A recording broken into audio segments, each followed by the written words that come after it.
नमस्कार प्यारे साथियों, स्वागत है आपका। मैं हूं आपका साथी के आर चौधरी।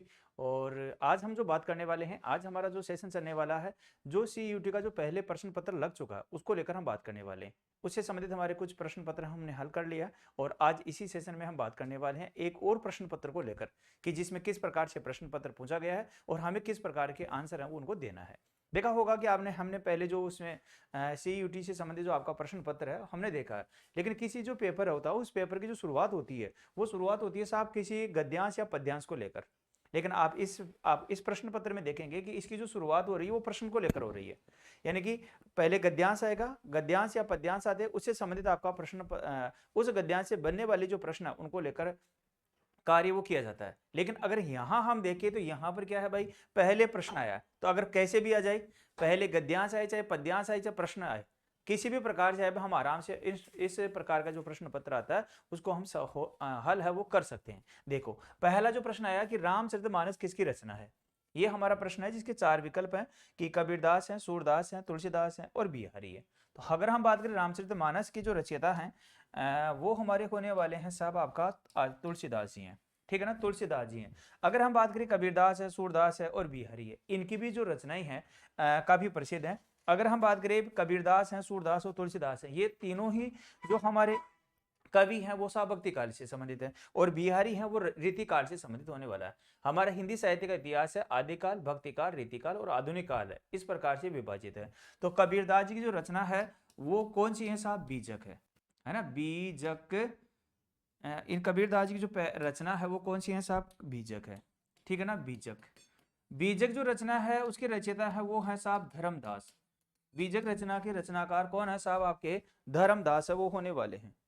ठीक है ना, धर्मदास है वो होने वाले। तो बीजक रचना के रचनाकार कौन है, वैसे धर्मदास है, लेकिन ये रचना किससे संबंधित है, कबीरदास जी से।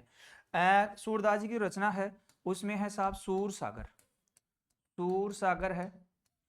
दूसरी है साहब सूर सरावली है ना, सूर सरावली, सूर सरावली है। और तीसरी जो रचना है इनकी वो है साहब साहित्य लहरी, साहित्य लहरी है, साहित्य लहरी है। तो इस प्रकार से कितनी रचनाएं हो गई, सूर सागर, सूर सरावली और साहित्य लहरी है वो हो जाती है। अगर हम बात करें तुलसीदास जी की रचना है रामचरितमानस है, ये रचना तो है ही, इनके अलावा और भी कई रचनाएं हैं इनकी होने वाली है। बिहारी का अगर बात करें तो बिहारी सतसई रचना है इनकी, कौन सी हो जाएगी साहब, बिहारी सतसई। बिहारी सतसई है इनकी रचना है साहब, बिहारी सतसई है तो वो किनकी रचना है, बिहारी की। तो यहां अगर हम बात करें बिहारी सतसई, बिहारी जो सतसई है वो किसकी रचना है, तो बिहारी की है। अब हमने यहाँ पर प्रश्न तो हमारा एक आया है, कौन सा, रामचरितमानस से संबंधित आया है, लेकिन ये भी आपके जो प्रसिद्ध आपके कवि हैं तो कबीरदास जी के बारे में पूछ ले कि इनसे संबंधित कौन सा ग्रंथ है, तो बीजक है। और बीजक जो ग्रंथ है इसकी रचना जो संकलन करता है ना, वो कौन है साहब, उसके हैं धर्मदास। कबीरदास जी ने जो उपदेश दिए उन उपदेशों को व्यवस्थित रूप में लिखने का कार्य है वो किसने किया, धर्मदास ने किया। सूरदास जी के द्वारा लिखी गई सूर सागर, सूर सरावली और साहित्य लहरी हैं, ये तीनों ही रचनाएं हैं काफी प्रसिद्ध है और किनके द्वारा लिखी गई है, सूरदास जी के द्वारा लिखी गई है। बिहारी की बिहारी सतसई है जो हिंदी साहित्य में एक अमूल्य मोती के समान माना गया है। तो यहाँ पर ये बिहारी सतसई हो जाएगी। तो हमारे एक प्रश्न के साथ में हमने तीन प्रश्नों को लेकर और हमने समझने का प्रयास है वो कर लिया है भाई। आगे हम बात करते हैं दूसरा प्रश्न को लेकर कि इनमें से कौन सा शब्द अलंकार नहीं है। तो देखो यहाँ पर श्लेष है, यमक है, अनुप्रास है और उपमा है। तो इस प्रश्न का सही आंसर क्या हो जाएगा साहब, आपका उपमा हो जाएगा। लेकिन अगर हम बात करें अलंकार को लेकर, अलंकार से संबंधित अगर इस प्रकार का प्रश्न, देखो ये आ गया, लेकिन इस प्रकार का जरूरी नहीं है कि आगामी जो प्रश्न पत्र हो उसमें इस प्रकार का प्रश्न आए। तो अब अगर इस प्रकार का प्रश्न नहीं आए तो अगर दूसरे प्रकार का प्रश्न आए तो हम किस प्रकार से कर सकते हैं। तो देखो, दो अलंकारों को दो भागों में बांटा गया है। एक है आपका शब्द अलंकार, शब्द अलंकार है, और दूसरा होने वाला है साहब आपका अर्थ अलंकार। दूसरा कौन सा होने वाला है, अर्थ अलंकार है वो होने वाला है। तो शब्द अलंकार और क्या हो जाएगा साहब, अर्थ अलंकार हो जाएगा। अब ध्यान दीजिएगा, शब्द अलंकार में याद करने का एक तरीका मैं आपको बताता हूं। इस तरीके से अगर आप याद करेंगे कभी लाइफ में प्रश्न है उसको गलत कर ही नहीं पाएंगे। कैसे, इसमें आता है भाई, इसको याद करने का जो तरीका है वो है ऐसे, अनु यम, अनुयम, अनुयम सले, अनुयम सले, सले, वक्र, वक्र, पुनः, पुनः।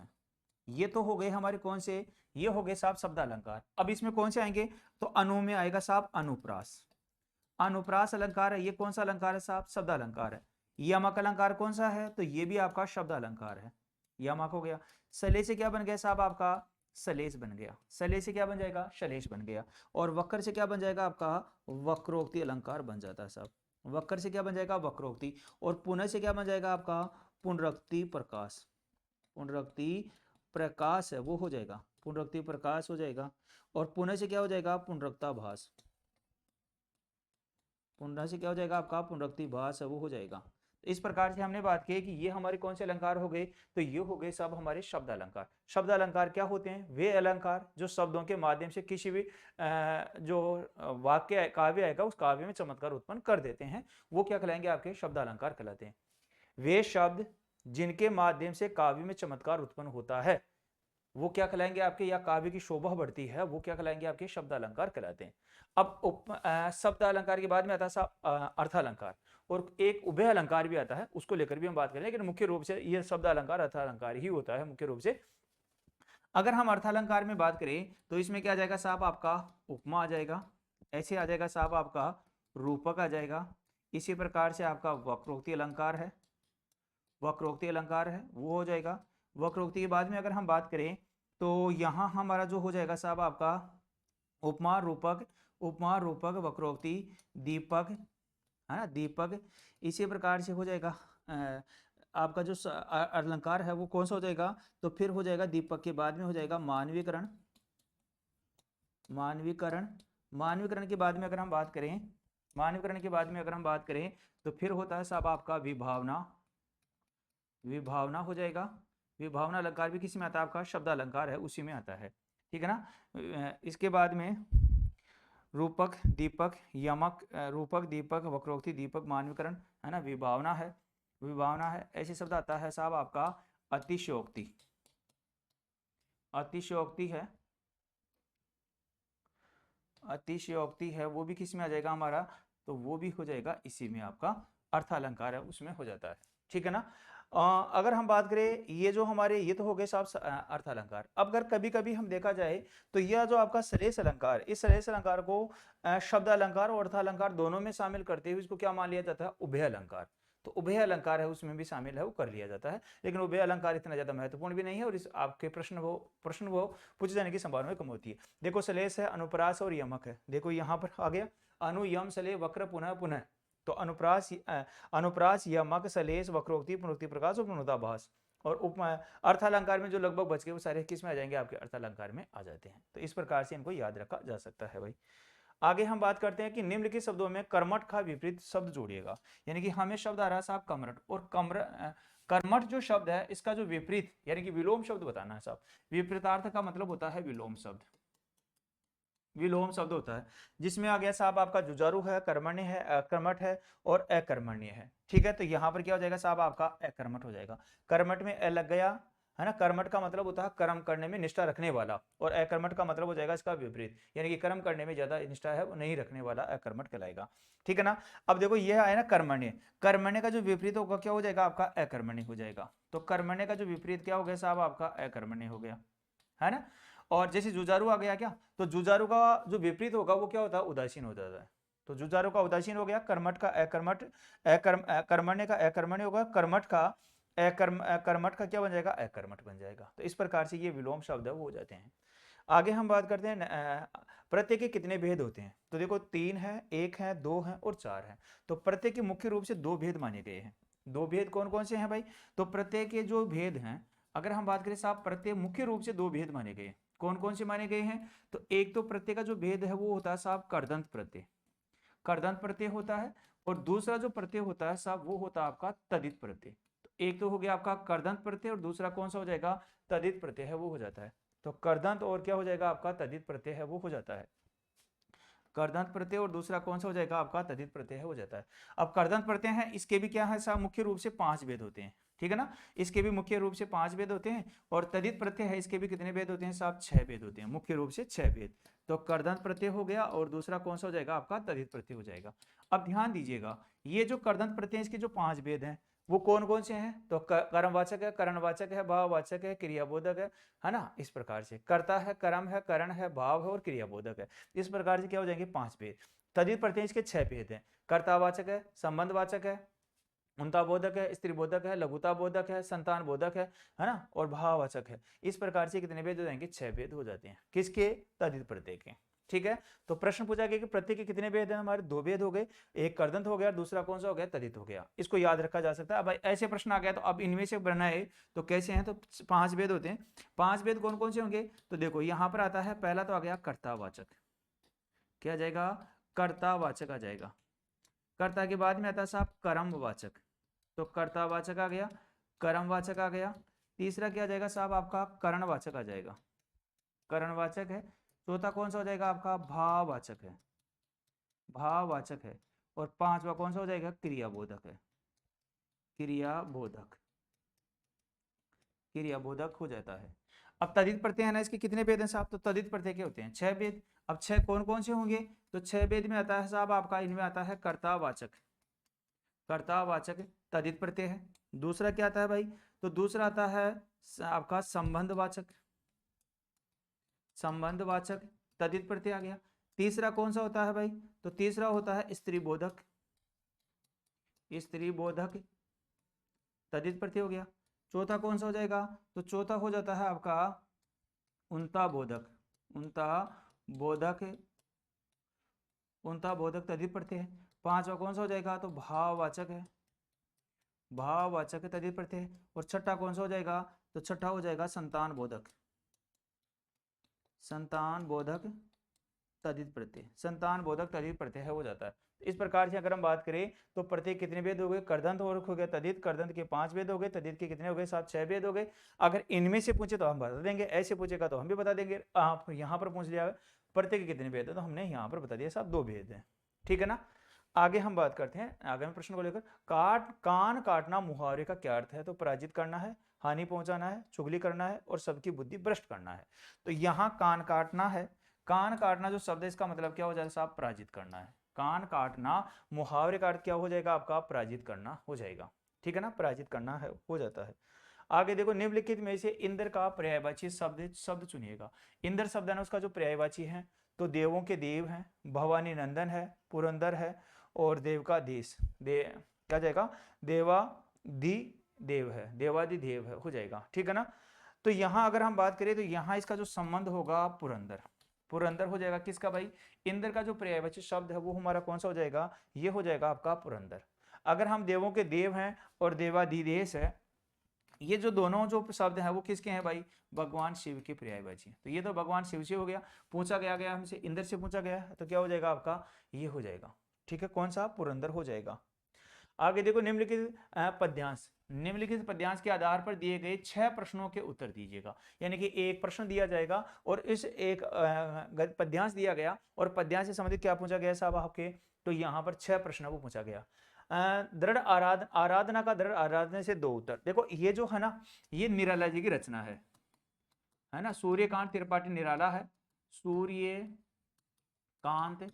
त्रिपाठी निराला, सूर्यकांत त्रिपाठी निराला जी हैं। इनकी एक रचना है जिनका नाम क्या है साहब आपकी? तो वो होने वाला है राम की शक्ति पूजा, राम की शक्ति, राम की शक्ति पूजा, राम की शक्ति पूजा है। ये इनका महाकाव्य है। इससे संबंधित आपकी ये पंक्तियां हैं वो ली गई है। ठीक है ना। अब यहाँ पर क्या है, इसकी जो स्टोरी है वो क्या है? तो यहाँ पर यह है कि जब राम है, राम को जब 14 वर्ष का वनवास मिलता है और राम को 14 वर्ष का वनवास मिलने के बाद में वो चले जाते हैं साहब कहाँ पे? वन में चले जाते हैं। वन में जाने के बाद में सीता का हरण हो जाता है और सीता का हरण कौन कर ले जाता है? रावण कर ले जाता है। रावण जब सीता का हरण कर ले जाता है और करने के बाद में राम है वो सीता तक पहुंचने का प्रयास करता है, यानी कि सीता की खोज में लगता है। उसको कई पशु पक्षियों के माध्यम से है ना और सबके माध्यम से सूचना मिलती है कि यहाँ राम है, राम की जो पत्नी सीता है, सीता का हरण है वो किसने कर लिया है? तो सीता का हरण कर लिया गया है साहब रावण के द्वारा।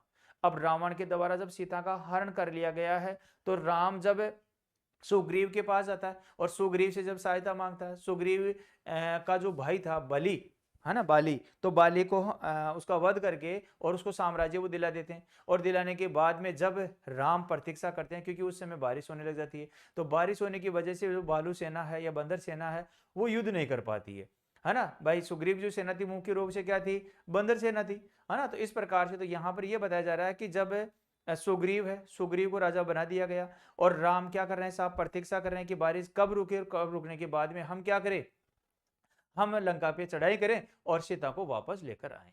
अब उस दौरान के बारे में बताया जा रहा है कि जब युद्ध शुरू होता है, यानी कि बारिश खत्म होने के बाद में जब युद्ध शुरू होता है, तो रावण के द्वारा क्या कर लिया गया है, शक्ति की पूजा कर कर और शक्ति की क्या कर लिया है, शक्ति को अपनी ओर कर लिया गया। अब जब शक्ति को ओर कर लिया गया, राम जब क्या करता है साहब, राम के द्वारा जब बाण चलाए जाते हैं और बाण चलाने के बाद में जो बाण है वो वापस टकराकर वापस राम के पास ही आते हैं, राम क्या, यानी कि जो शक्तिशाली बाण है वो कार्य नहीं करते हैं। तब राम क्या होता है साहब, हताश हो जाता है, हताश हो जाता है। उस समय का यहाँ पर वर्णन है वो किया गया। अब यहाँ पर जो राम है, तो राम को जो सुग्रीव और सुग्रीव के जो भी और सलाहकार थे जैसे जामवंत वगैरह है, ठीक है, तो वो बोलते हैं कि आप क्या करो, आप भी जिस प्रकार से रावण ने शक्ति की आराधना की और शक्ति को प्रसन्न किया, इसी प्रकार से आप भी क्या करो, शक्ति की आराधना करो, मौलिक आराधना करो, और उसके बाद में क्या करो, शक्ति की आराधना करके शक्ति को खुश करो, उसके बाद में आप भी युद्ध में जाइएगा।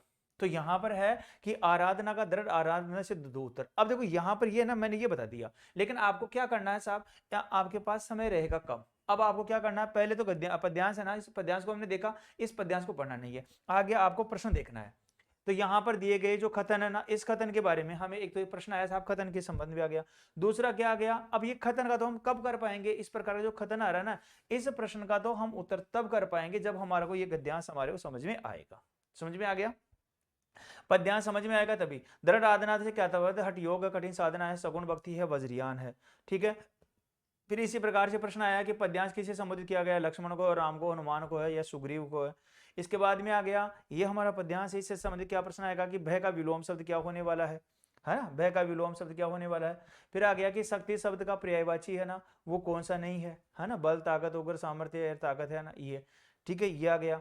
इसके बाद में प्रश्न क्या है कि प्रस्तुत गद्यांश में बल सैन्य का संबंध किससे है, बल सैन्य जो संबंध आया है वो किससे बताया गया है, ठीक है ना, ये आ गया। इसके बाद में आया कि निम्न शब्दों के ये तो इससे संबंधित, अब है ना हमारे इससे संबंधित ये प्रश्न हो गए साहब। अब इन प्रश्नों को हम क्या करेंगे, तो इन प्रश्नों को हम पढ़ने से पहले अब गद्यांश को पढ़ते हैं, ताकि अगर गद्यांश को पढ़ के हम अब समझेंगे तो हम आराम से कर पाएंगे। आराधना का दृढ़ आराधना से दो उत्तर। तो राम को बोला गया है कि जामवान के द्वारा बोल रहा है कि आप भी क्या करो, आप भी शक्ति की मौलिक कल्पना करो, और जिस प्रकार से रावण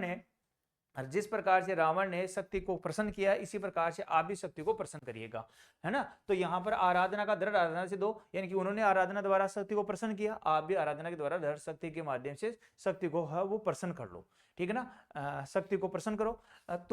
तुम वरो विजय संयंत्र प्राणों में प्राणों से प्राणों पर, और तुम संयम पूर्वक विजय की लालसा अपने मन में रखते हुए अपने प्राणों से संपूर्ण शक्ति है वो किस में लगा दो, यहां पर लगा दो शक्ति की आराधना करने में।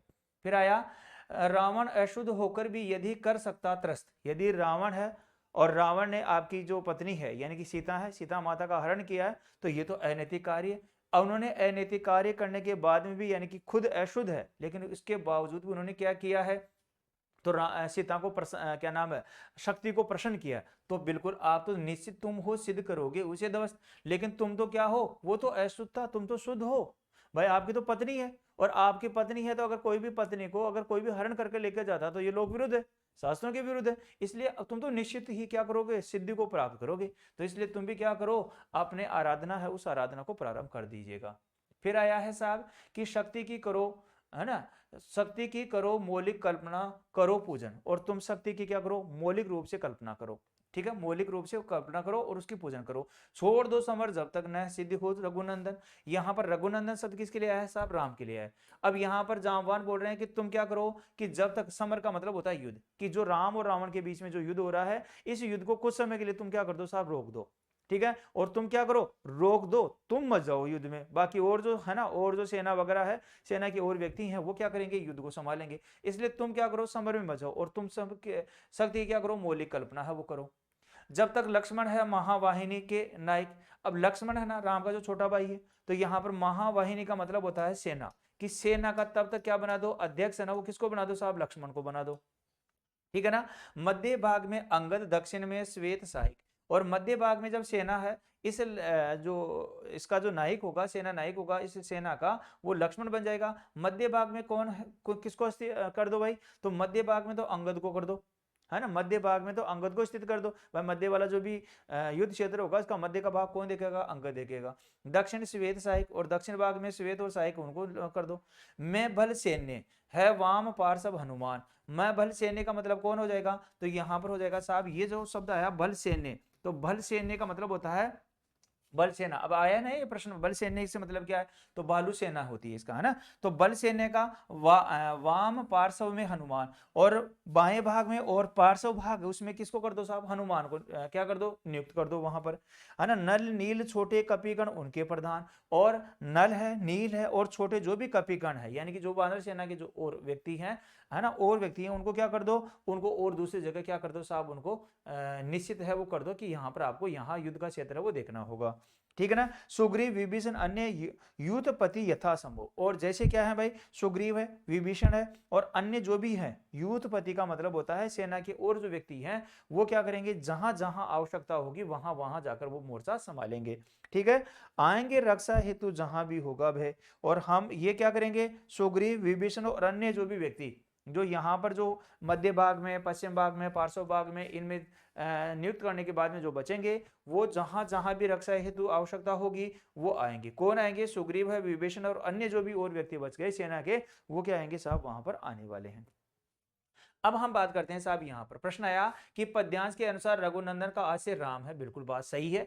महावाहिनी के नायक सुग्रीव हैं, ये बात गलत साहब। यहां पर महावाहिनी का देखो नायक किसे बना गया, लक्ष्मण को। देखो यहां पर आया कि तब तक लक्ष्मण है महावाहिनी के नायक, इसका मतलब महावाहिनी के नायक कौन है साहब, लक्ष्मण है। तो यहां पर किसको बताया गया, सुग्रीव को बताया गया, ये बात गलत है। तो यहां पर क्या जाएगा साहब, लक्ष्मण आ जाएगा। इसका मतलब है कि हमारा एक तो क्या हो गया साहब, सही है। कौन हो गया, एक जो पहली पंक्ति है वो तो सही है, लेकिन दूसरी पंक्ति गलत है। तो कथन ए और दो दोनों सही है, बात गलत है। ए और दोनों गलत है, ये बात सही है। ए सही है लेकिन कथन दो गलत है। ये हमारा प्रश्न क्या हो जाएगा साहब, सही हो जाएगा कि पहला कथन तो सही है और दूसरा क्या हो गया साहब, गलत हो गया। पद्यांश के अनुसार रघुनंदन का आशय है राम से लिया गया है, ये बात सही है। लेकिन महावाहिनी का नायक है सुग्रीव नहीं है, लक्ष्मण को माना गया है।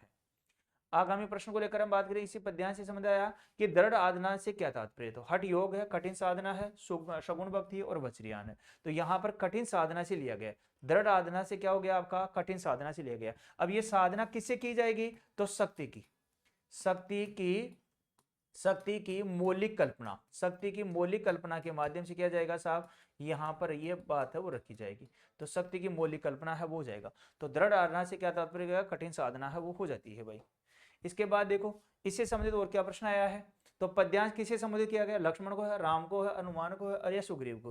तो ये पद्यांश किससे संबंधित है साहब, तो किससे संबोधित किया गया है, तो राम को संबोधित किया गया। देखो यहाँ पर है कि यहाँ पर देखो कि आराधना से दो उत्तर, तुम वरो विजय संयंत्र प्राणों पर, है ना। रावण अशुद्ध भी होकर यदि त्रस्त है तो निश्चय तुम तो सिद्धि करोगे उसे दवस्त। शक्ति की करो मौलिक कल्पना, करो पूजन, छोड़ दो समर जब तक है सिद्धि न हो रघुनंदन। तो ये सारी बातें किसके लिए की जा रही है, रघुनंदन। रघुनंदन यहाँ पर कौन है साहब, राम है ना। रघुकुल के नंदन है, रघुकुल है उसका नंदन, यानी कि रघु के जो पुत्र हैं, ठीक है ना, रघुकुल के जो पुत्र हैं वो कौन है, तो राम है। तो यहाँ पर राम हो जाएगा, ठीक है। तो राम के लिए आया ऐसा भी है, संबोधित राम का है। इसके बाद देखो आगामी प्रश्न आया है कि भय शब्द का विलोम क्या होगा, तो विजय है, निर्भय है, डर है और पराजय है। देखो भय है ना, भय का मतलब क्या होता है, डरना होता है। तो भय से क्या लगा दो, निर लगा दो, तो निर का मतलब हो जाएगा बिना, तो निर्भय हो जाएगा। ये शब्द बना है निर्धन भय से बना है, निर्धन भय से बना है। निर का मतलब होता है नहीं, और भय का मतलब हो गया साहब डर। अब डर नहीं होगा तो निर्भय हो जाएगा, है ना। तो भय का मतलब डरना होता है, निर्भय का मतलब क्या हो जाएगा, डरेगा नहीं, वो निर्भय हो जाएगा। देखो यहाँ पर आ रहा है अजय, अजय का जो विलोम होगा वो क्या हो जाएगा साहब, जय हो जाएगा, है ना। जय को मतलब जीत लिया गया, अजय को मतलब जिसको जीता गया नहीं है, ठीक है ना। डर ये हो गया। अब देखो डर है ना, तो डर का क्या बन जाएगा, तो डर का तो बनता है निडर, क्या बन जाएगा, निडर विलोम बन जाएगा। और पराजय है ना, पराजय का क्या बन जाएगा आपका जय, तो जय का विलोम क्या बन जाएगा, पराजय बन जाएगा। निडर का क्या बन जाएगा आपका, डर बन जाएगा। और भय का क्या बन जाएगा, निर्भय बन जाएगा, और जय का क्या बन जाएगा, अजय है वो बन जाता है। तो इस प्रकार से हमने देखा कि एक शब्द आया हमारे पास में, हमने जो शेष विकल्प आया उनको लेकर भी हमने बात कर लिया। वैसे ये जो शब्द है ना भय, ये किससे आया है, तो यहाँ पर आया है। देखो ये यहाँ पर आपका जो भय शब्द है वो हमारे इसी पद्यांश से ही है ना। इस पद्यांश में यहाँ से भय जो शब्द है वो लिया गया है, ठीक है ना। भय शब्द है ना वो हमारे इसी पद्यांश से लिया गया है। अगर आप देखेंगे तो यहाँ पर अगर हम बात करें कहाँ पर आया है आपका भय जो शब्द है, ये रहा आपका भय, और इस भय का क्या पूछा गया, आपका विलोम शब्द है वो पूछा गया, ठीक है ना। तो यहाँ पर जो भी प्रश्न आएगा हमारे पद्यांश से संबंधित ही आएगा। आगे देखो भाई, निम्नलिखित शक्ति शब्द का पर्यायवाची नहीं है। अब शक्ति शब्द है ना पर्यायवाची नहीं है, तो बल है, उग्र है, सामर्थ्य है, अक्षय है और ताकत है। यहां पर पूछा गया है साहब नहीं है, नहीं है, ठीक है ना। तो यहां पर देखो उग्र का है ना बल है, सामर्थ्य है, अक्षत है, ताकत है। तो यहां अगर हम बात करें तो एक तो क्या हो जाएगा साहब आपका डी हो जाएगा, क्योंकि अक्षय का मतलब होता है जिसका क्षय नहीं होता है, नष्ट नहीं होता है, ठीक है ना। हाँ जी, तो एक तो हो जाएगा साहब आपका डी है, और डी के बाद में अगर हम बात करें तो एक क्या हो जाएगा आपका उग्र हो जाएगा। क्या हो जाएगा साहब उग्र, जबकि बल है, सामर्थ्य है और ताकत है, ये तीनों ही शक्ति के क्या है साहब पर्यायवाची है। लेकिन यहां पर उग्र है ना, ये उग्र तो किसका है साहब, तो ये तो गुस्से का है। क्या आ जाएगा आपका गुस्सा, गुस्सा जो भी आता है ना आपको, गुस्सा जो शब्द आएगा तो गुस्सा का क्या हो जाता है साहब, ये विपरीत हो जाएगा। तो ये तो होता है गुस्सा का क्या है साहब, गुस्सा शब्द है उसका क्या बताता है, पर्याय हो जाएगा। हम बात करें तो यहां पर आ रहा है साहब अक्षय, अक्षय है ना वो क्या होता है, जो नष्ट नहीं होता है, नष्ट नहीं होने वाला। तो नष्ट नहीं होने वाला है उसका क्या कराता है साहब, ये बोध कराता है। इधर ये जो गुस्सा है या क्रोध है ना, गुस्सा है, क्रोध है या उत्तेजना है, गुस्सा है, क्रोध या उत्तेजना जो शब्द है उसका हमें क्या करा रहा है साहब, ये बोध करा रहा है। तो इस प्रकार से हमारा क्या हो जाएगा यहाँ पर, तो यहाँ पर हो जाएगा साहब यानी कि बी और डी विकल्प, बी और डी विकल्प यहाँ कौन से पहला विकल्प है उसी में हो जाएगा। तो इस प्रश्न का सही आंसर क्या हो गया, ये हो गया। तो अक्षय का जो नष्ट नहीं होने वाला उसका अर्थ कराता है, जबकि बल है ना, सामर्थ्य और ताकत है, ये किसका हो जाएगा आपका शक्ति का पर्याय बन जाएगा, ठीक है। इस प्रकार से आगामी प्रश्न लेकर बात करें तो यहाँ पर देखो, अब ये जो शब्द है ना प्रस्तुत गद्यांश में बल सैन्य का संबंध किससे है, तो कपिगण से है, सुग्रीव से है, भालुओं की सेना का नायक जांबवंत से है ना, और रघुनंदन से। देखो यहाँ पर क्या आया, बल सैन्य। तो देखो यहाँ पर आया कि मैं बल सैन्य, मैं बल सैन्य यहाँ पर जांबवान के लिए आया, यहाँ पर जांबवान है उसके लिए है। तो बल सैन्य का यहाँ पर जो शब्द है ना, देखो यहाँ पर बताया जा रहा है कि मैं जांबवान है ना, मैं अपना नाम यहाँ पर, मैं का मतलब यहाँ जांबवान है। बल सेना का जो बल सैन्य है यानी कि बालों की जो सेना है, तो बालों की सेना है जांबवंत, उसके लिए है सब बल सैन्य। प्रस्तुत पद्यांश में बल सैन्य का संबंध किससे है, तो बालों के सेना के नायक जांबवन है उसे लिया गया है। तो यहाँ पर इस प्रश्न का सही आंसर ये हो जाता है। जिस शब्द के संज्ञा या सर्वनाम की विशेषता का बोध होता है उसे क्या कहते हैं साहब, तो जो संज्ञा और सर्वनाम की जो विशेषता बताया जाए वो क्या कहलाएगा, आपका विशेषण कहलाता है। क्रिया क्या होती है, तो किसी के कार्य के करने या होने के बोध कराया जाएगा वो क्रिया कहलाएगी।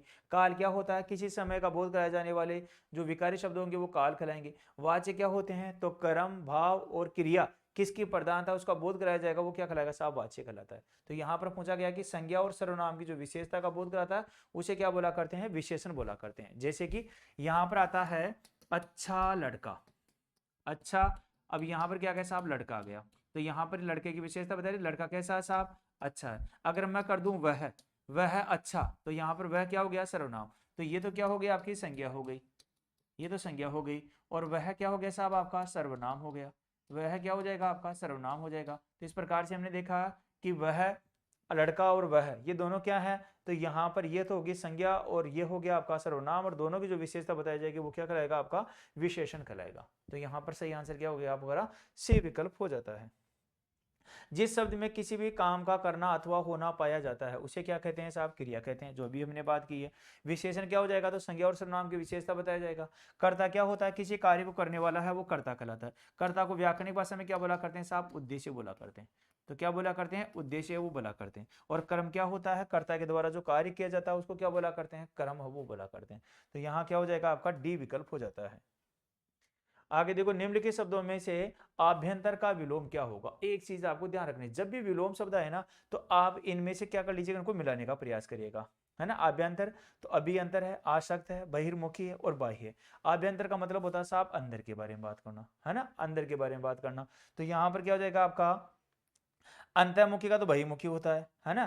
तो यहाँ पर क्या हो जाएगा आपका, आभ्यंतर का हो जाएगा आपका बाह्य, ठीक है ना, बाह्य हो जाता।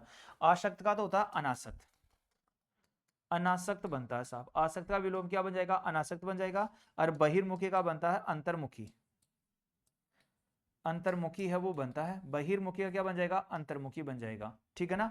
और आभ्यंतर का क्या हो जाएगा आपका, बाह्य हो जाता है। आभ्यंतर का क्या हो जाएगा आपका, बाह्यंतर हो जाता है। आगे बात करें, कार्यालय पत्र लेखन में अधोलेख, अधोलेख का मतलब होता है नीचे के रूप में, है ना। नीचे क्या लिखा जाता है, अधोलेख के रूप में प्रयुक्त होने वाला शब्द क्या है, तो बहुधीय है, महोदय है, महाशय है और सम्मानीय है। तो यहाँ पर क्या जाएगा साहब आपका, नीचे लिखा क्या जाता है आपका, बहुधीय लिखा जाता है। देखो महोदय है, महाशय और सम्मानीय, ये सब तो अगर आपने देखा होगा, कोई भी पत्र लेखन लिखा जाता है तो सेवा में श्रीमान ये आने के बाद में फिर क्या था, महोदय है, सम्मानीय है ना। महोदय है, महाशय है या सम्मानीय, वो सब तो बीच में आते हैं, तो ये तो बीच में आते हैं। अधोलेख का मतलब होता है साहब नीचे, तो यहाँ पर नीचे में क्या हो जाएगा, बहुधीय है, आपका है ना, पार्थी है, इस प्रकार के शब्द लिखे जाते हैं। तो यहाँ पर कौन सा विकल्प दिया है, बहुधीय, तो यहाँ बहुधीय इसका आंसर हो जाता है। आगे बात करते हैं, कार्यालय पत्र लेखन के संबोधन, संबोधन के लिए प्रयुक्त किया जाने वाला शब्द कौन सा होगा, तो प्रिय है साहब, बंधुवर है, महोदय है, मित्रवर है। यहाँ पर कार्यालय पत्र है और कार्यालय पत्र होता है, तो यहाँ पर क्या होता है साहब, संबोधन और संबोधन के लिए किसका प्रयोग किया जाता है, तो यहाँ पर हम बोलते हैं सेवा में, क्या करेंगे साहब, सेवा में। देखो ये प्रिय है, बंधुवर है और मित्रवर है, ये होता है आपका अर्थशास्त्र के पत्र लेखन में किया जाता है।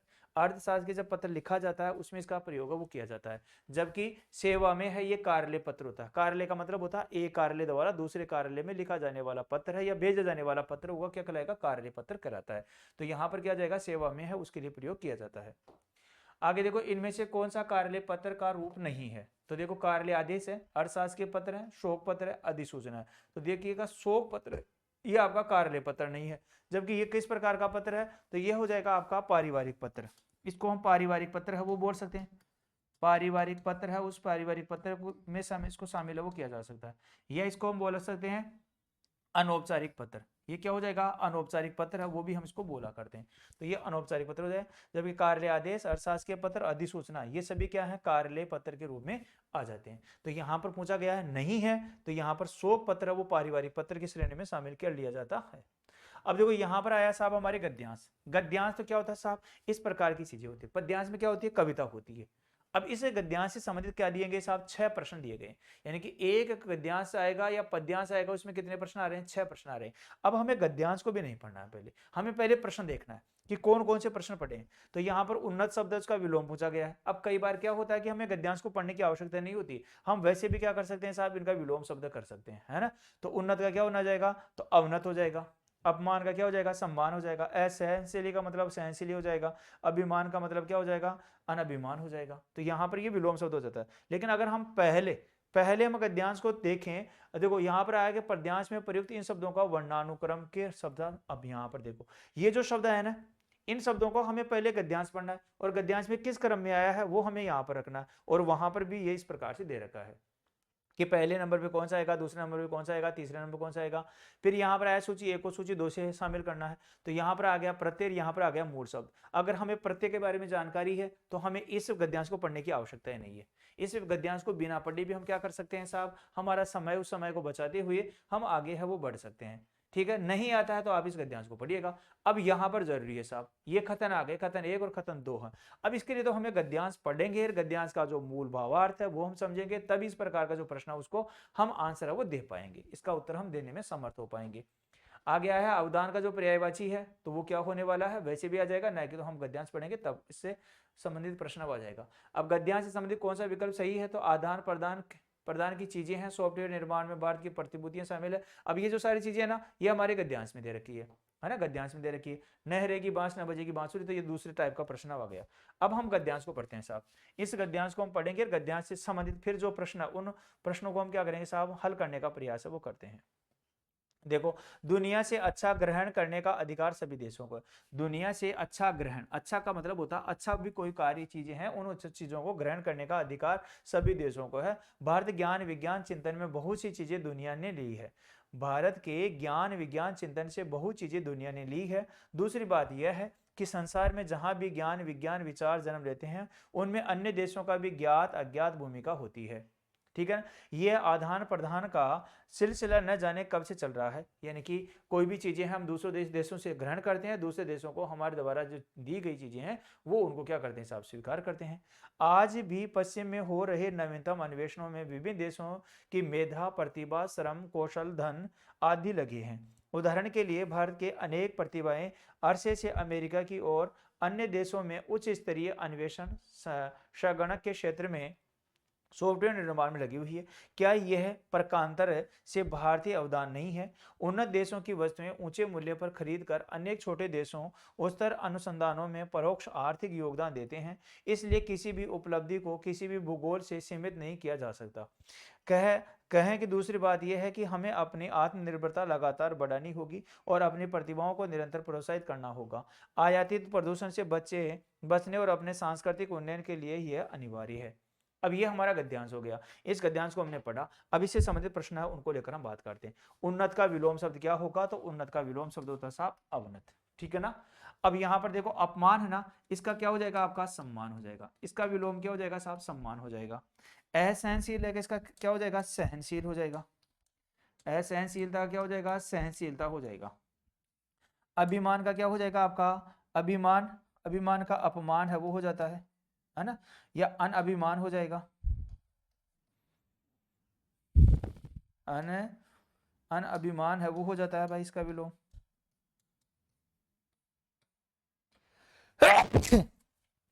अभिमान का क्या बन जाएगा? अनअभिमान।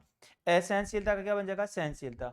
अपमान का क्या बन जाएगा? सम्मान। और उन्नत का क्या बन जाएगा? अवनत बन जाएगा। ठीक है ना, ये विलोम है वो बन जाते हैं। आगे देखो साहब, इससे संबंधित हम बात करते हैं कि प्रस्तुत गद्यांश में प्रस्तुत शब्दों का वर्णानुक्रम में शब्द देखो। आयातीत है, अधिकार है, आत्मनिर्भरता है, उदाहरण है और नवीनतम है। अब यहाँ पर इन शब्दों को हम देखते हैं कौन कौन सा। देखो दुनिया में अधिकार सभी देशों के पास है। तो देखो क्या अधिकार शब्द आया है क्या यहाँ पर?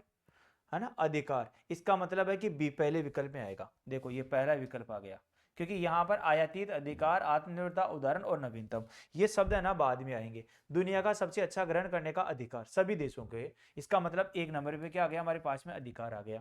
ठीक है ना। तो यहाँ पर अब इतना आते ही है ना, अब अगर हमारे अधिकार आ गया और ये तो आयातीत आत्मनिर्भरता ये दम है, और हमने देखा कि कोई भी विकल्प ऐसा नहीं है जिसमें बी पहला है, तो हमारा आंसर यही हो गया।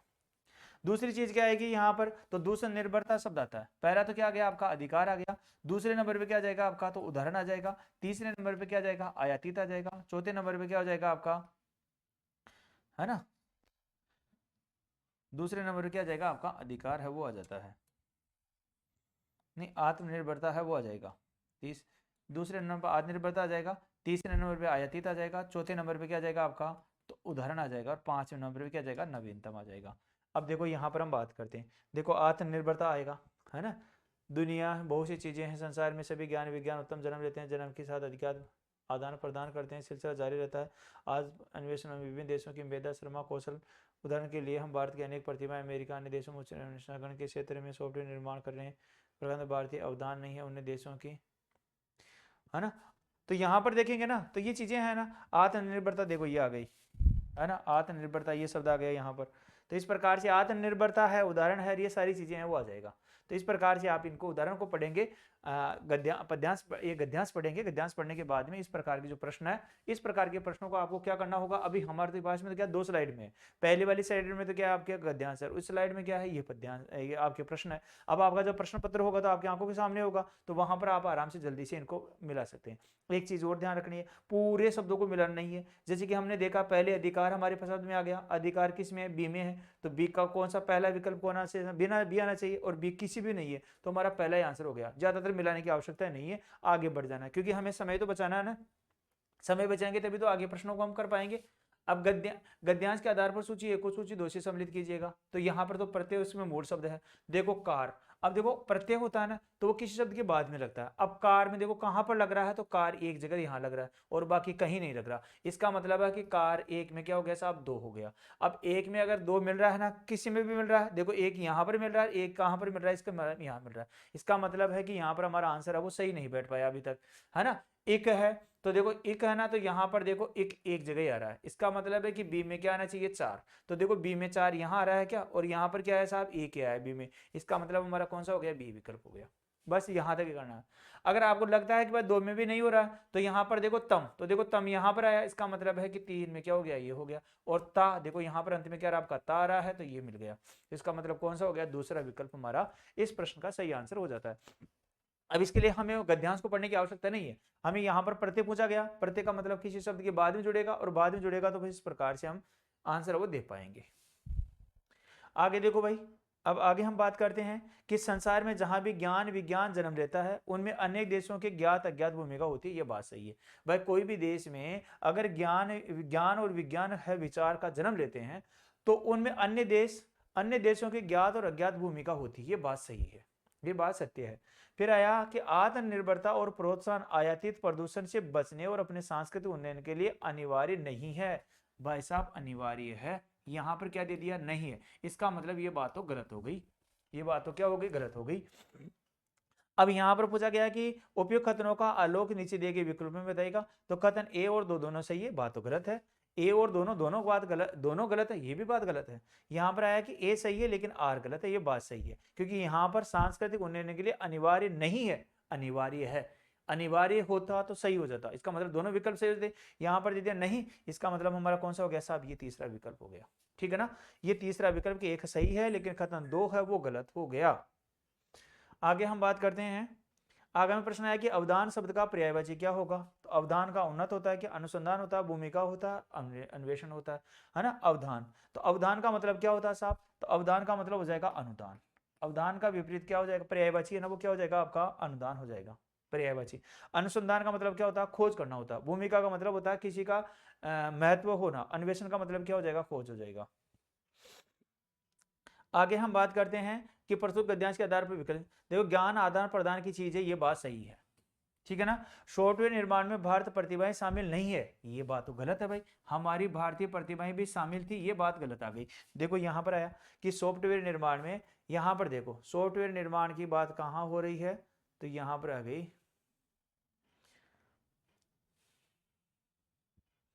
उदाहरण, भारत की अनेक प्रतिभाएं अरसे से अमेरिका और अन्य देशों में उच्च स्तरीय अन्वेषण संगणक के क्षेत्र में सॉफ्टवेयर निर्माण में लगी हुई है। इसका मतलब लगी हुई है, और यहां पर क्या दे दिया गया भाई, लगी हुई शामिल नहीं है, इसका मतलब ये बात गलत हो गई, तो ये बात गलत हो गई साहब, ठीक है ना।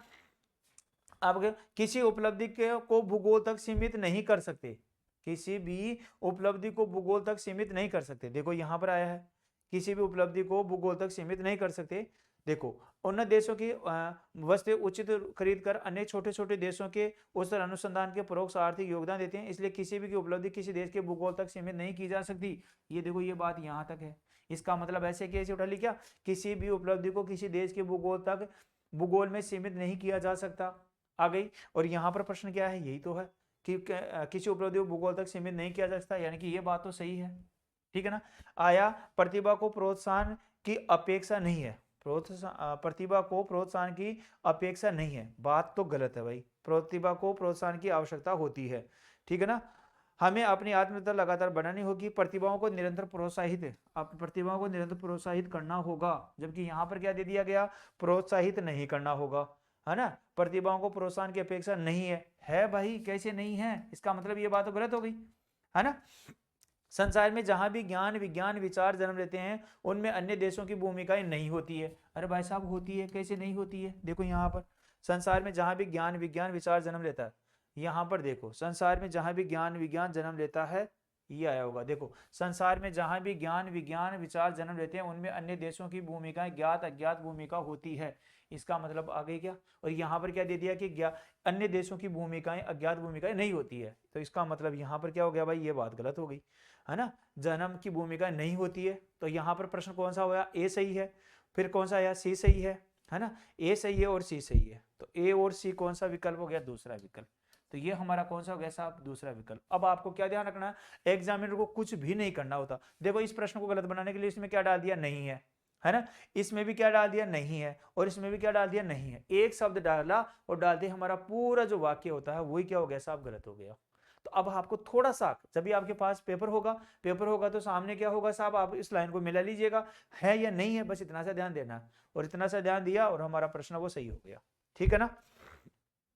अगर एक बार एक चीज और भी ध्यान दे सकते हैं आप, अगर आपको लग रहा है कि ए सही है ना, ए सही है, और अब ए वाला कौन सा विकल्प है, एक तो ये सही है और एक सही ये है, फिर आप डायरेक्ट क्या कर सकते हैं, बी ऑप्शन में गए, तो बी ऑप्शन में गए तो आपने देखा कि यहां पर बी है और यहां पर गलत आ गया, इसका मतलब ये तो नहीं सही नहीं है, और देखो ए ऑप्शन इधर भी नहीं है इधर भी नहीं है, तो हमारा वैसे भी ऑप्शन कट सकता है।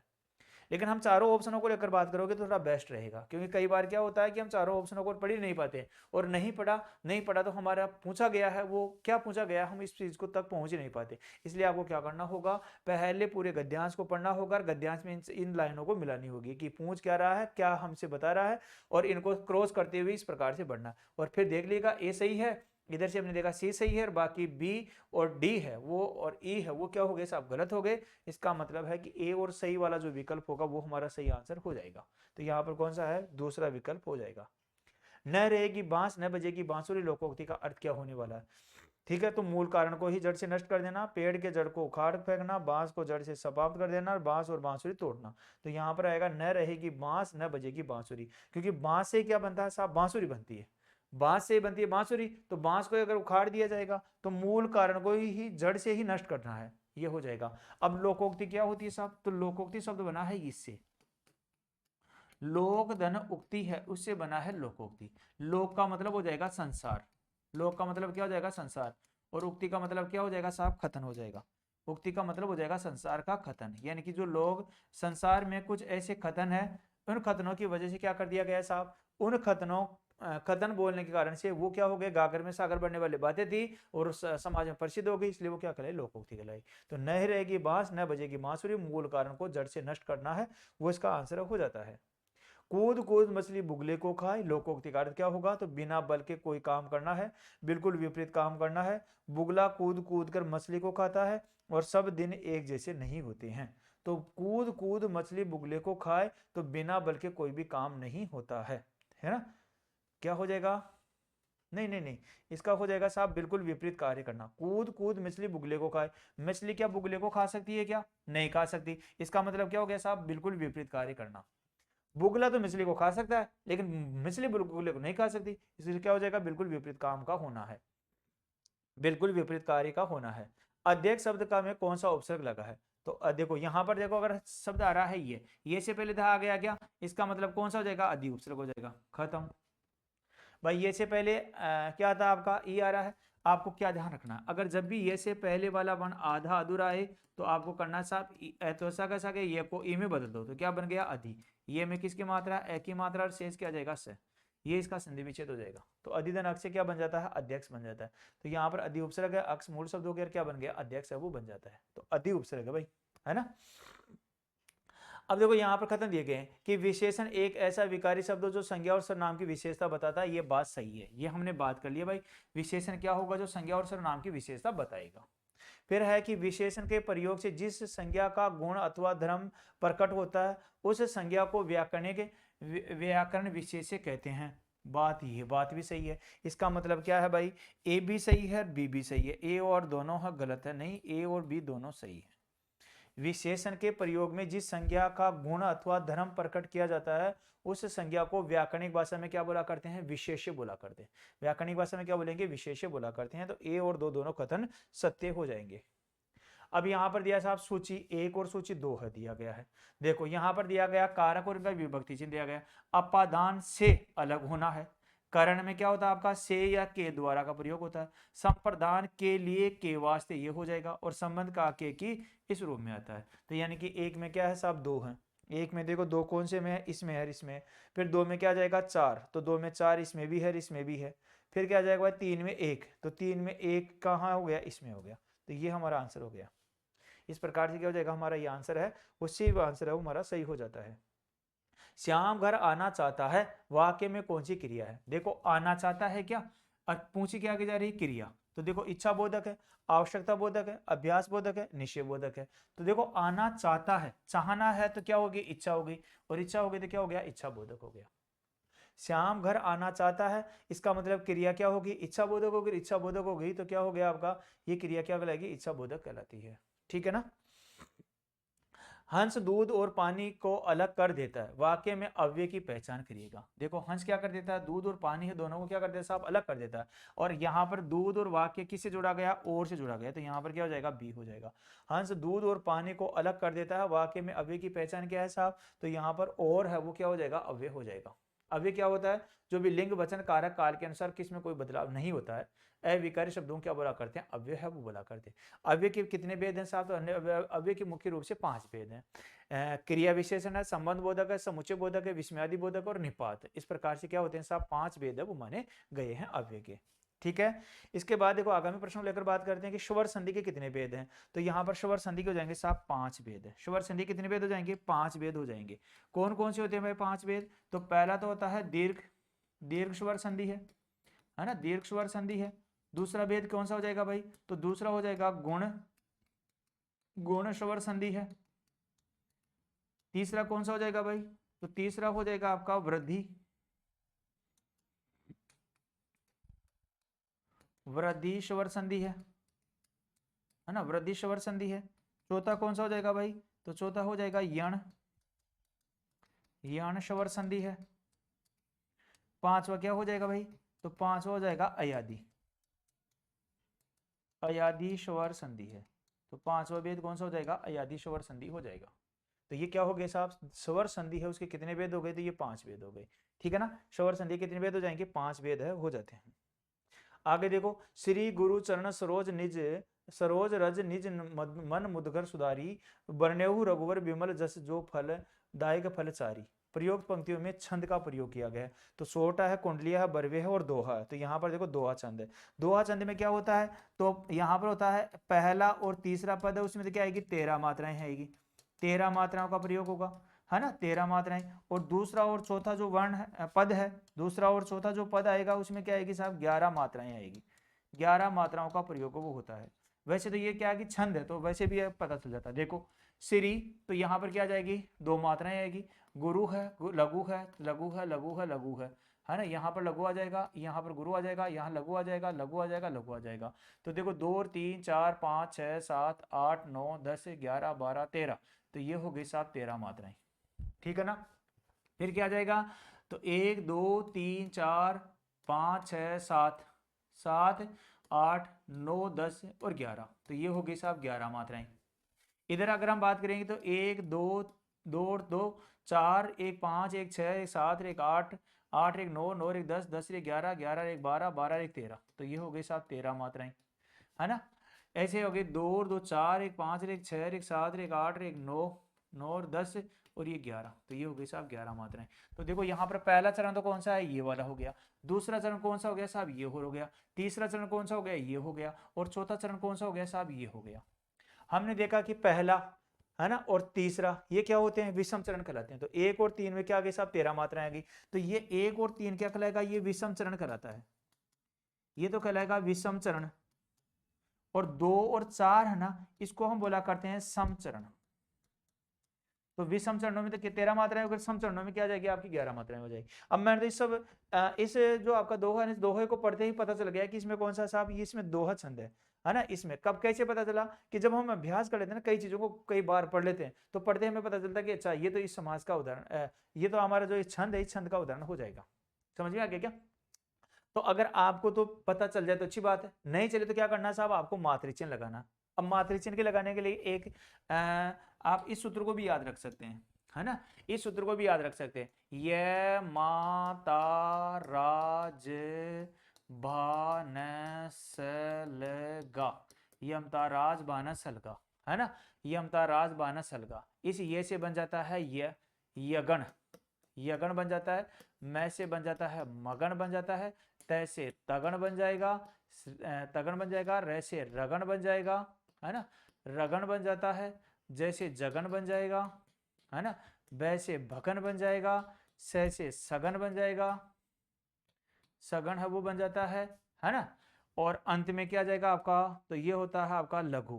क्या आ जाएगा साहब, लघु आ जाएगा, अंत में हो जाएगा लघु, लघु है। और ये क्या हो जाएगा साहब आपका गुरु हो जाएगा। और ये गण कितने हो गए, देखो 8 हो गए, 1 2 3 4 5 6 7, 7 तो क्या हो गए, गण हो गए, है ना। य मा ता रा, है ना, ज भा न, न भूल गए हम, 8 होते हैं वैसे, है ना। गण कितने होंगे, 8 होंगे। अब 7 तो हमारी ये हो ही गए, देखो 6 तो भगण हो गया, भगण, और 7वां कौन सा हो जाएगा, नगण हो गया, और 8वां कौन सा हो जाएगा आपका, सगण हो जाएगा। तो 8 हो जाएगा साहब सगण। इस प्रकार से गण कितने होंगे, तो गण होते हैं साहब 8, गण कितने होंगे, 8 होंगे, है ना। और 2 लघु और क्या होंगे साहब, गुरु होंगे। अब देखो एक बात और ध्यान रखनी है, जब भी मात्राएं लगानी होती है तो मात्राओं में क्या होती है, जो भी ऋष्व स्वर होते हैं यानी मूल स्वर होते हैं उसमें एक मात्रा का प्रयोग होता है। यहाँ पर देखो ई बड़ी आ गई तो 2 मात्राओं को बोध करा रहा है। तो यहाँ पर थोड़ा अभ्यास करेंगे, जब हम छंद वाला जो बिंदु पढ़ेंगे उस समय अपन बात करेंगे कौन सी मात्राएं हैं वो ऋष्व स्वर के रूप में लगती है, कौन सी मात्राएं वो दीर्घ स्वर के रूप में लगती है, उनको लेकर हम बात कर लेंगे बाद में। पसेरी शब्द का कौन सा समास होगा, है ना, पसेरी शब्द। तो यहाँ पर क्या हो जाएगा साहब, पसेरी शब्द है ना उसमें हमारा हो जाएगा साहब, क्या हो जाएगा आपका, द्विगु समास। अब पसेरी का क्या होता है, तो यहाँ पर हो जाएगा 5 5 शेरों, 5 शेरों, शेरों का मतलब क्या होता है, तो यहाँ पर होता है किलो, क्या हो जाएगा, किलो। ग्रामीण भाषा में क्या बोलते हैं, किलो को क्या बोलते हैं, शेर बोलते हैं। तो 5 शेरों का समूह है, 5 शेरों का समूह क्या कहलाएगी साहब, पंसेरी कहलाती है, पसेरी कहलाती है। पंसेरी, पंसेरी, पंसेरी होता है, पंसेरी से क्या बन गया, पसेरी बन गया। पसेरी क्या होता है, ग्रामीण भाषा में प्रयोग होता है। तो 5 शेरों का जो समूह होगा वो पसेरी कहलाएगा, और समूह का बोध किस में होता है, द्विगु समास में होता है। समूह या समाहार का बोध किस कौन से समास में होता है, द्विगु समास में। जहां किसी शब्द का प्रयोग एक बार हो किंतु अर्थ भिन्न भिन्न होता है वहां सलेस अलंकार होता है, ये बात गलत है साहब। वहां जब शब्द का प्रयोग एक बार हो और अर्थ अगर भिन्न भिन्न होता है तो वहां पर यमक अलंकार होता है। तो ये है कि ये बात हमारी गलत हो गई, ठीक है ना। फिर आया जहां कोई शब्द एक से अधिक बार प्रयुक्त हो किंतु उसका अर्थ अलग अलग हो वहां पर सलेस अलंकार होता है, ये बात भी गलत है, क्योंकि वहां पर तो सलेस नहीं होता साहब, है ना। जहां कोई शब्द एक से अधिक बार प्रयुक्त हो किंतु उसका अर्थ अलग अलग हो वहां सलेस अलंकार होता है, ये बात भी गलत है। ये भी, इसमें भी क्या होता है, यमक होता है। जहां किसी भी शब्द का प्रयोग एक बार हो किंतु अर्थ भिन्न भिन्न हो, ना ये बात तो सही है। देखो यहाँ पर ये बात तो सही है भाई, यहाँ पर पूछा क्या गया है हमसे कि जहां कोई भी शब्द का प्रयोग एक बार हो, शब्द एक बार आ गया किंतु अर्थ भिन्न भिन्न होता है वहां सलेस अलंकार होता है, ये बात सत्य है, ठीक है। जहां कोई भी शब्द एक से अधिक बार प्रयुक्त हो किंतु उसका अर्थ अलग अलग हो वहां सलेस अलंकार नहीं होता, वहां तो यमक अलंकार होता है। इसका मतलब एक तो क्या है साहब, सही है, और दूसरा कथन क्या हो जाएगा, गलत हो जाएगा। तो एक कथन सही कहां पर है और दूसरा कथन गलत, तो एक सही है लेकिन दूसरा कथन गलत है, यानी कि दूसरा विकल्प हमारा सही आंसर हो गया। जहां कोई भी शब्द का प्रयोग एक बार हो किंतु अर्थ अर्थ भिन्न भिन्न निकले, है ना। जैसे रही मन पानी राखे बिन पानी सब सून, पानी गए ना उबरे मोती मानस सून। तो यहाँ पर शब्द एक बार आया लेकिन उसका अर्थ है ना वो भिन्न भिन्न निकल रहा, तो वहां पर क्या हो जाएगा, सलेस अलंकार हो जाएगा। फिर आया कि कोई भी शब्द है एक से अधिक बार प्रयुक्त हो किंतु उसका अर्थ अलग अलग हो वहां सलेस अलंकार होता है, ये बात गलत है, वहां पर यम अलंकार होता है। जैसे कनक कनकते सो गुने मादक दी अधिका या खाए सो बोराय जग वापाए सो बोराय, तो यहाँ पर अलग अलग रूप में आ जाएगा, ठीक है। आगे हम बात करते हैं, प्रश्न है कि लेवत मुख में घास मरग मोर तज नृत, मोर तज नजत नृत जात आंसू गिरत जर लता पिए पिए पीरे पीरे पात, है ना, पीरे पीरे पात। तो यहाँ पर हम कि लेवत मुख में घास मरग मोर तजत नृत जात आंसू गिरियत जर लता पीरे पीरे पात, उपरी पंक्तियों में कौन सा अलंकार का प्रयोग है वो किया गया है, उसको लेकर हम बात करते हैं भाई। तो भ्रांतिमान है, अतिशयोक्ति है, यमक और सलेस है, ठीक है ना। कि लेवत मुख में घास मृग, कि घास है ना वो क्या करता है कि मुख में क्या लेता है, मृग है ना वो मुख में क्या लेता है साहब, घास लेता है। मोर तजत नृत्य जात, और मोर है ना उस राजा को क्या करता है साहब, त्याग देता है। आंसू गिरित जर लाता है पीरे पीरे पात, यानी कि इस में कौन सा अलंकार है साहब, अतिशयोक्ति अलंकार है। यानी कि किसी भी बात को बड़ा चढ़ाकर बोला जाने की जो भावना होती है जिस अलंकार में होती है वो कौन सा हो जाएगा, हमारा अतिशयोक्ति अलंकार हो जाता है। तो यहाँ पर अतिशयोक्ति अलंकार है उसका ये उदाहरण है हमारा हो जाता है भाई। तो सही आंसर क्या हो गया आपका, दूसरा विकल्प हो जाता है। नीचे 2 कथन दिए गए हैं, भरत मुनि ने नाट्य शास्त्र में कुल 8 रसों की गणना की है, ये बात सही है ना, 8 रस माने गए हैं, 8 रस माने गए हैं। रस के 4 प्रमुख अवयव माने गए हैं, स्थायी भाव, विभाव, अनुभाव, विभेचारी अथवा संसारी भाव। तो यहाँ पर उपयुक्त कथन को नीचे दे गए हैं, उसमें से दोनों सत्य हैं। तो यहाँ पर कथन ए कथन भी सही है और कथन बी है, ये भी आपका सही होने वाला है।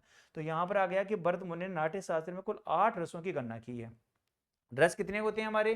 तो रस हो गए साहब हमारे 11, है ना, 11 रस होते हैं, जिसमें 8 रस कौन कौन से माने? तो श्रृंगार है, वीर है ना, करुण है, विभत्स है, करुण है, विभत्स है, भय है, इस प्रकार के लगभग आपके 8 रस वो माने गए। अब 11 रस है ना, उसमें कौन सा नहीं है? तो एक तो भक्ति रस है, एक वात्सल्य रस है ना, भक्ति रस है, वात्सल्य रस है ना, ये रस है ना, इन रसों को क्या नहीं किया गया? शामिल किया है। तो यहाँ पर भरत मुनि के नाट्य शास्त्र में रस सिद्धांत से संबंधित 8 रसों की गणना की गई है।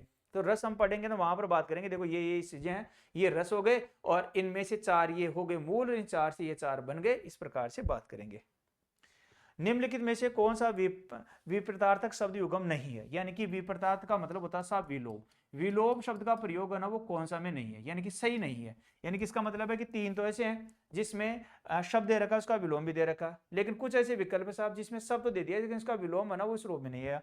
जैसे कि तामसिक है, सात्विक हो गया, बात सही है ना, चिरंतन है, नश्वर हो गया, ऐसे गुण है, सदगुण हो गया, कर्तज्ञ है, कर्तज्ञ हो गया। तो देखो यहाँ पर गुण और सदगुण, गुण का मतलब अच्छा होना और सदगुण का मतलब होता है गुणों में और अच्छा होना। तो देखो गुण का तो क्या बन जाएगा आपका? तो गुण का बनता है अवगुण, गुण का क्या बन जाएगा? अवगुण है वो बन जाता है। और सदगुण का क्या बनता है? तो दुर्गुण बनता है। सदगुण का विलोम क्या बन जाएगा? दुर्गुण बन जाएगा। तो ये तो ये दोनों समानार्थी शब्द हो गए, ये दोनों शब्द क्या बन गए साहब? हमारे समानार्थी शब्द है, वही बन जाते हैं। तो तामसिक का सात्विक होता है, बात सत्य है ना, ये बात विलोम शब्द इसका सही है। ऐसे आ गया चिरंतन का क्या बन जाएगा? नश्वर, ये बात भी सही है। कर्तज्ञ का क्या बन जाएगा? कर्तगन बन जाएगा, ये बात भी सही है। लेकिन गुण का सदगुण नहीं बनेगा, गुण और सदगुण तो लगभग दोनों समानार्थी शब्द हो गए। तो गुण का तो अवगुण बन जाएगा विलोम, और सदगुण का दुर्गुण है वो बन जाएगा विलोम। तो इस प्रकार से हमारा तीसरा विकल्प हो जाता है। आगे देखो भाई, निम्नलिखित संज्ञाओं में से पुल्लिंग की पहचान कीजिएगा, है ना। तो यहाँ पर आया घंटा है, कांच है, देखो पुल्लिंग शब्द बताना हमें, है ना। तो घंटा आ गया, कांच आ गया, नृत्य आ गया, कक्षा आ गया और दीपक आ गया। अब हमसे पूछा गया है कि भाई कौन कौन सा इसमें है ना, कौन कौन सा इसमें पुल्लिंग शब्द है उसका प्रयोग किया गया है। तो यहाँ अगर हम बात करें, देखो एक तो है यहाँ पर देखो पुल्लिंग शब्द है तो कांच आ जाएगा, है ना, कांच आ जाएगा। ऐसे क्या है साहब? कक्षा हो जाएगा, है ना। तो यहां पर आ जाएगा साहब आपका ये वाला विकल्प, क्या हो जाएगा? एक तो कक्षा पुल्लिंग है, एक कांच है और एक क्या हो जाएगा आपका? नृत्य हो जाएगा। जबकि देखो दीपक, ठीक है, दीपक शब्द है और घंटा शब्द है, ये दोनों पुल्लिंग नहीं है साहब, ये दोनों तो क्या आ जाएंगे आपके? स्त्रीलिंग में आ जाएंगे। तो स्त्रीलिंग या नपुंसक लिंग है उसमें शामिल कर दिया जाएगा। मुख्य रूप से हिंदी में 2 ही लिंग होते हैं, तो स्त्रीलिंग में आ जाएंगे। अब यहां पर दिया शब्द और इधर क्या दिया साहब? पर्यायवाची। देखो अनल का मतलब होता है अग्नि या आग, तो यानी कि एक में दो। अनिल का मतलब क्या होता है साहब? वायु होता है। वसुधा का मतलब क्या हो जाएगा? तो वसुधा का मतलब पृथ्वी या भूमि होता है। और दिनकर का मतलब क्या हो जाएगा? प्रभाकर हो जाएगा। तो एक में क्या होना चाहिए साहब? 2। तो देखो एक में 2 है ना, एक ही विकल्प है, ये हमारा आंसर हो गया। 2 में 1 हो गया, ये इसमें ये हो गया। तो इस प्रकार से तो हमें तो 4 नहीं मिलाना, अगर जल्दी मिल जाए तो वैसे देख लो, नहीं तो 1 मिलाकर अगर 2 को मिलाया हमारा आंसर निकल गया। जैसे हमने 1 को मिलाया कि अनिल का मतलब क्या होता है साहब? अग्नि होता है। अब देखो इस चीज को कैसे याद रख सकते हैं, यहां पर हमारे पास में शब्द आ रहा अनल, अनल शब्द बना, ये बना ए धन नल से बना है, ए धन नल से। ए का मतलब होता है साहब नहीं। अब देखो इसको याद किया कैसे किया जा सकता? अगर नल नहीं होगा तो बताओ क्या लगेगी? तो लगेगी साहब आग, और आग को क्या बोलते हैं? अनल बोलते हैं। अगर नल नहीं होगा तो क्या लगेगी? आग लगेगी, आग लगेगी, इस चीज को क्या बोला करते हैं? अनल बोला करते हैं। अब बताओ अनल को भूल गए, अनल याद रह गया, अनिल को आप वैसे याद हो जाएगा, क्योंकि एक का आग होता है, एक का क्या होता है? वायु या हवा होता है, ठीक है ना। इस प्रकार से आगामी करते हैं कि निम्नलिखित शब्दों में कौन सा शब्द कमल के पर्यायवाची नहीं है? कमल का पर्यायवाची नहीं है तो अंबुज है, नलीन है, अरविंद है, सुमन है और मुकुल है। देखो यहां पर, तो देखो सुमन है ना, वो किसका होता है साहब? तो ये पुष्प का होता है, इसको क्या होता है? पुष्प का होता है। अगर डी विकल्प किसमें नहीं है, तो देखो डी विकल्प इसमें आ गया, इसका मतलब ये भी नहीं है, डी इसमें आ गया, ये भी नहीं है ना। कमल का पर्यायवाची नहीं है, तो यहां पर देखो डी इसमें भी आ गया, इसमें भी आ गया, देखो इसमें भी आ गया, ऐसे भी हमारा आंसर उठ गया। यहां अगर हम बात करेंगे ना, तो ए और बी यह भी हमारा सही है ना, ए बी। अच्छा कौन से में नहीं है? तो देखो यहां पर देखो, यहां पर देखो कौन से में नहीं है, तो एक तो डी विकल्प आ रहा है, यहां पर किस में आया आपका? सुमन आ रहा है। है ना, सुमन का आ रहा है, और एक किस में आ रहा है आपका मुकुल, तो मुकुल भी क्या होता है आपका पुष्प ही होता है। तो यहाँ पर हमारा क्या आ जाएगा, ये हो जाएगा आंसर, है ना। बाकी देखो ये जो है ना, यहाँ पर देखो अंबुज है, नलिन है, अरविंद है, ये तीनों क्या है साहब, कमल के पर्यायवाची हैं। ये तीनों क्या हो जाएंगे, कमल है, इस कमल के क्या हो जाएंगे, पर्यायवाची हो जाएंगे। तो यहाँ पर पूछा गया नहीं है तो सुमन और मुकुल है ना, ये पुष्प के पर्यायवाची है ना कि कमल के पर्यायवाची। तो हमारा आंसर क्या हो जाएगा, डी और ई। डी और ई विकल्प अब हमारा आंसर है वो हो जाता है। ठीक है, आगामी प्रश्न पर, जो व्यक्ति अधिक बोलता है के लिए क्या शब्द का प्रयोग किया था, तो वेशाखानंदन है, कौशिक है, व्याख्याता है और वाचाल है। ध्यान दीजिएगा, ये होता है वाचाल। जो अत्यधिक बोलता है उसको क्या बोला करते हैं, वाचाल बोला करते हैं। यानी कि जो अत्यधिक बोलने वाला व्यक्ति होगा वो क्या कहलाएगा, वाचाल कहलाता है। ठीक है, तो यहाँ इसका आंसर ये हो जाएगा। जानने की इच्छा, जानने की इच्छा क्या कहलाती है साहब, जिज्ञासा कहलाती है। तो देखो एक में चार, अब एक में देखो चार, यहाँ दो में आ गए, इसका मतलब नहीं है जिसकी उपमा न हो, तो उपमा नहीं हो तो क्या हो जाएगा आपका, अनुपम हो जाएगा। तो दो में, एक में चार और दो में क्या आना चाहिए साहब, एक में तो चार आ गया, दो में क्या आना चाहिए, तो देखो यहाँ पर भी चार है, इधर भी चार है, दो में एक, तो ये हमारा आंसर हो गया।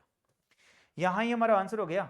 बाय द वे यहाँ तो जो बहुत बोलता है, तो बहुत बोलता है तो उसको क्या बोला करते हैं साहब, तो बहुत बोलता, जो बहुत जानता है, जानता है तो बहुज्ञ हो गया। और जल में जन्म लेने वाला वो क्या कहलाएगा, जलज कहलाएगा, है ना।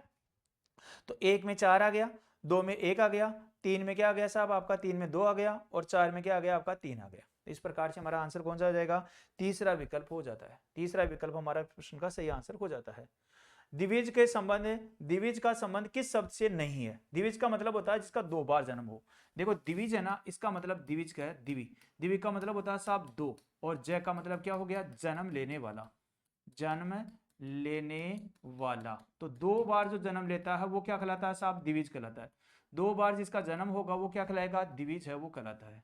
जिसका दो बार जन्म हो जाए द्विज कहलाएगा। तो द्विज का संबंध किस शब्द से नहीं है ना। तो देखो पक्षी है, इसका भी दो बार जन्म होता है, चंद्रमा है, दांत है और तक्षक, तो यहां पर देखो साहब इसका नहीं है। अब देखो पक्षी है ना, पक्षी का एक तो होता है साहब अंडे से, एक तो जब माँ की कोख से हो जाएगा, एक क्या हो जाएगा, अंडे से हो जाएगा। चंद्रमा का भी दो प्रकार से क्या होता है साहब, जन्म होता है। एक तो होता है शुक्ल पक्ष में, एक तो शुक्ल पक्ष में होता है, और एक क्या हो जाएगा साहब, कृष्ण पक्ष में हो जाएगा। तो शुक्ल पक्ष और कृष्ण पक्ष है, उस दोनों में क्या होता है साहब, जन्म होता है। और देखो दांत, तो एक तो दांत होते हैं जन्मजात होते हैं, ध्यान दीजिएगा। एक तो क्या होंगे, जन्म के समय, है ना, जन्म के समय, तो वो क्या कहलाते हैं, दूध के दांत, दूध के दांत। तो एक तो दूध के दांत आ गए, है ना, दूध के दांत आ गए, और दूसरे कौन से दांत आ जाएंगे भाई, तो दूसरे जो दांत होंगे ना, एक तो दूध के दांत हो गए, और दूसरे जो दांत होंगे वो कौन से होने वाले हैं, तो वो होने वाले हैं स्थायी दांत, स्थायी दांत। तो इस प्रकार से अगर हम बात करें तो दांतों के दो प्रकार से क्या हो गया साहब, जन्म हो गया। दांतों का क्या हो गया, दो प्रकार से जन्म हो गया। एक तो कब हो गया, तो एक तो हो गया जब दूध के दांत आते हैं, दूध के दांत टूटने के बाद स्थायी दांत आते हैं, दो बार जन्म हो गया। ऐसे ही जो चंद्रमा उसका भी दो प्रकार से क्या होता है साहब, जन्म होता है। कैसे, एक बार तो शुक्ल पक्ष में होता है, एक कृष्ण पक्ष में जन्म होता है। और एक है ना पक्षी है, उसका भी दो प्रकार से, एक तो माँ की कोख से जन्मेगा, अंडा बनेगा, अंडे से फिर बच्चा निकलेगा, तो दो बार जन्म हो गया क्या, इस प्रकार से। और वैसे है ना ब्राह्मण, ध्यान दीजिएगा, ब्राह्मण होता है ना ब्राह्मण, ब्राह्मण को भी क्या माना गया है साहब, द्विज माना गया है। अब द्विज कैसे, एक तो होता है माँ की कोख से जन्म, माँ से जन्म लेता है तब हो गया द्विज। और दूसरा कब हो गया भाई, दूसरी बार जो जन्म कब होगा, जब वह उपनयन संस्कार, उपनयन,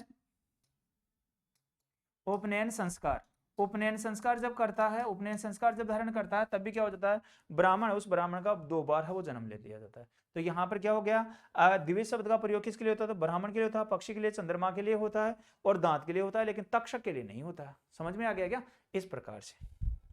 आगे देखो, निम्नलिखित शब्दों में अशुद्ध वाक्य का चयन कीजिएगा। इसका मतलब कि तीन वाक्य तो शुद्ध हैं, एक ही वाक्य क्या है साहब, अशुद्ध है। देखो यहाँ पर आया, आप लोग भोजन कीजिएगा, ये हमारा पहला वाक्य आया। क्या ये पहला वाक्य सही है क्या, बिल्कुल सही है। आप लोग भोजन कीजिएगा सही है। मैंने यह पुस्तक पढ़ी, ये बात भी सही है ना। गाय, गाय की रंग काली है, ये बात गलत हो गई भाई। गाय की रंग नहीं, गाय का रंग काली नहीं काला है, या गाय काले रंग की है। अब देखो ये वाक्य कैसे बनेगा, ऐसे बनेगा। तो यहां पर देखो अशुद्ध हो गया। हिंदी के फारसी शब्दों को यथावत ग्रहण न करके उन्हें अपने प्रकृति के अनुरूप डाला गया है, तो ये बात सही है। अब देखो ये वाक्य कैसे सही होगा, ये वाक्य इस रूप में होता तो सही हो जाता, जैसे आता है गाय का रंग, गाय का रंग काला है, एक तो ये होता वाक्य सही होता। दूसरा होता है काले रंग की गाय है, काले रंग की गाय है ना। तो यहां पर क्या होता है, ये वाक्य ऐसे आता तो क्या हो जाता साहब, शुद्ध हो जाता। लेकिन इस रूप में नहीं आया, नहीं आया तो ये क्या हो गया साहब, गलत हो गया। ठीक है ना। तो आप लोग भोजन कीजिए, ये बात सही है, मैंने यह पुस्तक पढ़ी, ये बात भी सही है। हिंदी ने फारसी के शब्दों को यथावत ग्रहण न करके उन्हें अपने प्रकृति के अनुरूप ढाला है, ये बात भी सही है। ठीक है ना। तो यहां पर क्या हो जाएगा, तीसरा विकल्प इस प्रश्न का सही आंसर हो जाता है। निम्नलिखित शब्दों में देश शब्द की पहचान करिएगा। तो शीर है, अग्नि है, पुष्प है, और क्या हो गया साहब, पगड़ी है। तो यहां पर क्या हो जाएगा साहब, देश शब्द बन गया कौन सा, पगड़ी। ठीक है ना। अब देखो शीर है ना, ये क्या है साहब, तत्सम शब्द है, तत्सम शब्द हो गया। इसका तद्भव शब्द क्या बनेगा साहब, तो तद्भव शब्द बनेगा, शीर का बनता है खीर, शीर का जो खीर है वो तत्सम शब्द बन जाएगा, तद्भव शब्द बन जाएगा। ऐसे देखो पुष्प है ना, ये भी क्या है साहब, तत्सम शब्द है। अब इसका तद्भव शब्द बनेगा ना, तद्भव शब्द बनेगा इसका, तो वो क्या बनने वाला है, तद्भव शब्द। तो पुष्प का बनता है फूल, ये क्या बन जाएगा, तद्भव शब्द बन जाएगा। ऐसे अग्नि है ना, अग्नि ये भी क्या है साहब, तत्सम शब्द है। अग्नि भी क्या हो जाएगा आपका, तत्सम शब्द है, हो जाता है, तत्सम शब्द है साहब। अब अग्नि का विलो क्या बनता है साहब, तो अग्नि का बनेगा आग, आग क्या बन जाएगा, ये तद्भव शब्द बन जाएगा। इसका मतलब है कि ये जो शब्द आए हैं हमारे पास में, इस पगड़ी के अलावा, पगड़ी के अलावा जो शब्द आए हैं वो क्या आए हैं, तत्सम शब्द आए हैं। तद्भव शब्द होता तो इनका इस रूप में बन जाता है, लेकिन पगड़ी जो शब्द है ना वो पगड़ी है। इसका कोई भी इसका ये किसके रूप में आया है, देशा शब्द के रूप में है। देशा शब्द क्या होता है, तो ये शब्द बना है देश प्लस जैसे बना है। देश का मतलब हो गया किसी देश में, जय का मतलब होता है जन्म लेने वाले, यानी किसी देश की सीमाओं में जन्म लेने वाले शब्द हैं वो क्या कहलाएंगे, आपके देशा शब्द कहलाते हैं। ठीक है ना। इस प्रकार से आ गया। आगे हम बात करते हैं कि निम्नलिखित शब्दों में शुद्ध शब्द का चयन कीजिएगा। अब शब्द से आया साहब, शुद्ध शब्द हमें बताना। तो स्वयंवर शब्द है ना, वो यहां पर हमारा कौन सा हो जाएगा, पहला ही विकल्प है।